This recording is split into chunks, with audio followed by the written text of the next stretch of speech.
warahmatullahi wabarakatuh. Perkenalkan, nama saya Lydia Cindy Aprila dengan NIM 30524011. Di sini saya akan menjelaskan tentang 6 materi.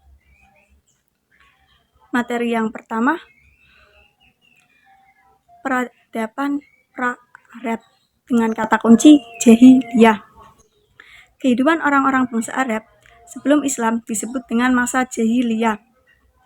Jahiliyah bukan berarti kebutuhan, akan tetapi jahiliyah adalah pengertian suatu tata hidupan yang terlepas dari nilai-nilai ajaran agama. Walaupun masyarakat menganut agama, pada umumnya mereka hidup berkabilah yang miskin akan pengetahuan dengan situasi yang penuh akan kegelapan dan kebutuhan tersebut, yang mengakibatkan mereka tersesat jalan untuk menemukan nilai-nilai kemanusiaan. Dengan dalih kemanusiaan mereka membunuh anak, memusnahkan kekayaan dengan berjudi, membangunkan peperangan dengan dalih harga diri dan kepahlawan. Suasana itu terus berlangsung hingga masuknya Islam di kawasan mereka. Yang kedua, peradaban Islam masa Rasulullah SAW, periode Mekah dan Madinah dengan kata kunci dakwah. Nabi SAW pertama kali melakukan dakwah ada 2 tahap, dakwah secara sembunyi-sembunyi dan dakwah secara terang-menerang. Dakwah secara sembunyi-sembunyi karena para pengikut Nabi Muhammad SAW belum terlalu kuat dan karena Umar bin Khattab belum masuk Islam. Dakwah secara terang-menerang yaitu dakwah yang dilakukan Nabi Muhammad SAW.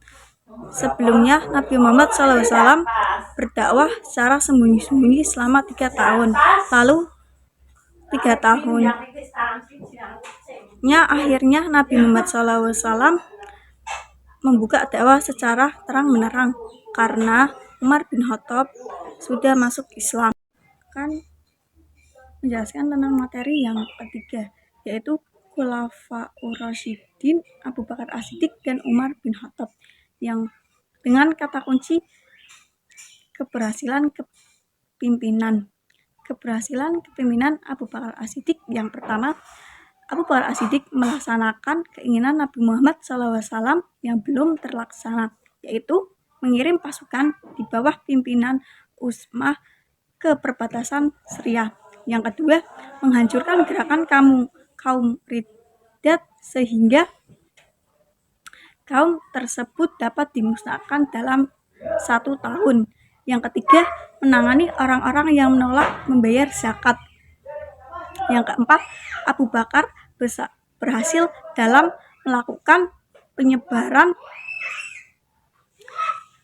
kekuasaan di luar Arab, yaitu Persia dan Irak. Hasilan kepemimpinan Umar bin Khattab.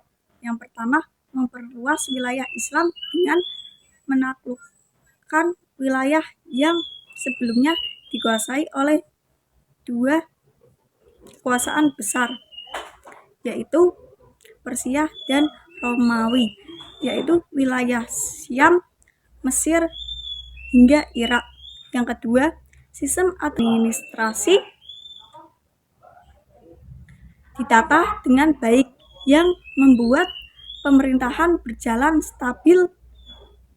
Yang ketiga, berhasil membuat kalender Hijriah yang kita digunakan hingga saat ini. Saya akan menjelaskan tentang materi yang keempat yang berjudul peradaban Khulafaur Rasyidin, Utsman bin Affan dan Ali bin Abi Thalib, dengan kata kunci tantangan kepimpinan. Tantangan kepimpinan Utsman bin Affan yang pertama, Muawiyah bin Abu Sufyan, seorang sahabat yang diangkat menjadi gubernur Syam dan memiliki hubungan keluarga dekat dengan Utsman. Muawiyah dikenal sebagai seorang pimpinan yang efektif dan berpengaruh yang membantu memperkuat kekuasaan Islam di wilayah Sam. Yang kedua, Abdullah bin Amir menggantikan Abu Musa al-Asfari sebagai pemimpin Basrah. Ia adalah sepupu Utsman. Pengangkatan Abdullah bin Amir menunjukkan kepercayaan Utsman terhadap keluarganya dalam mengolah strategi wilayah. Yang ketiga, Wahid bin Uqbah mengganti Sa'ad bin Abu Waqqas sebagai pemimpin Kufah. Ia adalah saudara tiri Utsman bin Wahid, dikenal kurang mampu menaati syariat Islam sehingga digantikan oleh Sa'id bin As. Pengangkatan Wahid menimbulkan kritik karena kurangnya kualitas dalam memimpin. Tantangan kepemimpinan yang dihadapi Ali setelah menjadi khalifah. Yang pertama, tantangan politik dan militer. Yang pertama, Perang Jamal. Pada tahun 656 Masehi, salah satu tantangan terbesar yang dihadapi Ali setelah menjadi khalifah adalah Perang Jamal. Perang ini adalah konflik bersenjata antara pasukan Al dan pasukan yang dipimpin Aisyah, Talhah bin Zubair, 3 orang terdekat baginda Nabi Muhammad SAW yang merasa tidak puas dengan pilihan Ali yang tidak mendukung pembunuh Utsman. Yang kedua, Perang Siffin pada tahun 657 Masehi. Tantangan berikutnya yang dihadapi Ali adalah Perang Siffin yang terjadi pasukan Ali dan pasukan yang dipimpin Muawiyah bin Abu Sufyan. Gubernur Sam Amir Samsul Munir dalam menjelaskan bahwa Perang Siffin adalah konflik besar yang terjadi akibat tuntutan Muawiyah kepada Khalifah Ali atas kematian Khalifah Utsman bin Affan. Yang ketiga, selama masa pemerintahannya, Ali menghadapi perpecahan internal yang mendalam di kalangan umat Islam. Perpecahan ini yang dikenal sebagai fitnah, melibatkan berbagai kelompok yang saling berselisih mengenai kepemimpinan dan arah kebijakan pemerintah. Saya akan menjelaskan tentang materi yang kelima, Bani Umayyah, dengan kata kunci masa kemajuan. Masa kemajuan Bani Umayyah.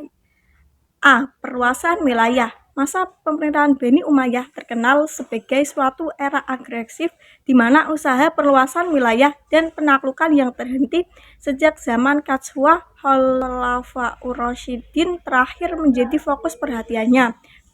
Bidang pemerintahan. Dalam administrasi pemerintahan, Bani Umayyah membentuk beberapa Diwan Departemen yang terdiri dari Diwan Rasail, bertugas menguras surat-surat negara. Diwan ini terbagi 2 macam, yaitu Sekretaris Negara Pusat dan Sekretaris Provinsi. Yang kedua, Diwan Al-Haraj, bertugas mengurus pajak. Dewan ini dibentuk di setiap provinsi yang dikepalai oleh Sahib Al-Haraj Siga. Diwan Al-Barid merupakan badan intelijen yang bertugas sebagai penyampaian rahasia daerah kepada pemerintah pusat. Yang keempat, Diwan Al-Hotam. Muawiyah merupakan orang pertama Yatik mendirikan Diwan Hotam ini sebagai departemen pencatatan. Setiap peraturan yang dikeluarkan khalifah harus disalin dalam suatu register. Kemudian yang asli harus disegel dan dikorek dan dikirim ke alamat yang dituju. Yang kelima, Dewan Mushilat, bertugas untuk menangani sebagai kepentingan. Yang C, bidang politik. Bidang politik kenegaraan. Peristiwa penting yang menjadi kemajuan dalam bidang politik kenegaraan pada masa Bani Umayyah adalah peristiwa Amul Jamaah atau Tahun Persatuan Umat Islam. D, bidang kemiliteran. Pada masa Khalifah Bani Umayyah dibentuk organisasi militer yang terdiri dari Angkatan Laut, Al-Bahriyah, dan Angkatan Kepolisian As-Suhtah. Yang E, bidang ekonomi. Pada masa pemerintah Abdul Malik, perkembangan bidang perdagangan dan pengolahan pendapatan negara yang didukung oleh keamanan dan ketertiban yang terjamin telah membawa masyarakat pada tingkat kemakmuran. F, bidang pendidikan dan ilmu pengetahuan.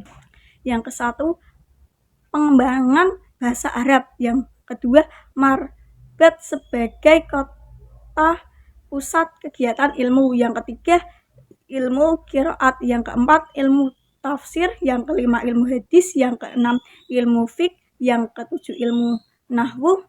G. Bidang pengembangan bahasa Arab. Selain penetapan kebijakan bahasa Arab sebagai bahasa resmi kerajaan, juga dilakukan beberapa kebijakan-kebijakan lain yang bertujuan untuk pengembangan bahasa Arab pada masa pemerintahan Bani Umayyah. Dan tentang materi yang keenam, yang terakhir, peradaban Islam masa Daulah Abbasiyah dengan kata kunci faktor-faktor. Faktor-faktor yang menyebabkan kemunduran Bani Abbasiyah. Menurut W. Montgomery, bahwa beberapa faktor penyebab kemunduran Bani Abbasiyah adalah: yang pertama, luasnya wilayah kekuasaan Bani Abbasiyah sementara dengan daerah sulit dilakukan. Bersamaan dengan itu, tingkat saling percaya antara penguasa dan pelaksanaan pemerintah sudah rendah. Yang kedua, dengan profesionalisasi angkatan bersenjata, ketergantungan khalifah kepada mereka sangat tinggi. Yang ketiga, keuangan negara sangat sulit karena biaya yang dikeluarkan untuk tentara bayaran sangat besar. Pada saat itu, kekuatan militer menurun. Khalifah tidak sanggup memaksa pengiriman pajak ke Baghdad. Sekian, terima kasih. Wassalamualaikum warahmatullahi wabarakatuh.